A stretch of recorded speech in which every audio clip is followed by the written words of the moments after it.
সেনাবাহিনীর কর্নেল পরিচয়ে বিভিন্ন তদবিরের কথা বলে লাখ লাখ টাকা হাতিয়ে নেয় প্রতারক আমিনুর রহমানকে গ্রেপ্তার করেছে পুলিশ।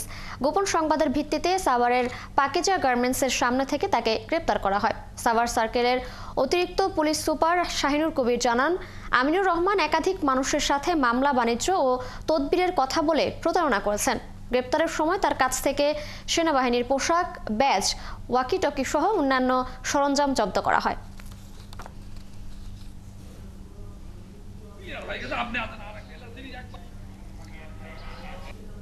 সে বিভিন্ন জায়গায় হুমকি ধামকি দিত যে আমি কর্নেল, আমি তোমাদের এই মামলাটা নিয়ে দেখতেছি, অথবা তোমাদের এই যে এর সাথে এই রকম দ্বন্দ্ব আছে, আমি এখনই সেনাবাহিনী পাঠিয়ে আমি তোমাদেরকে ধরে নিয়ে আসবো, এই নিয়ে আসার কথা বলে তাদেরকে হুমকি ধামকি দিয়ে বিভিন্ন জায়গায় প্রতারণা করে তাদের কাছ থেকে মোটা অঙ্কের টাকা করে।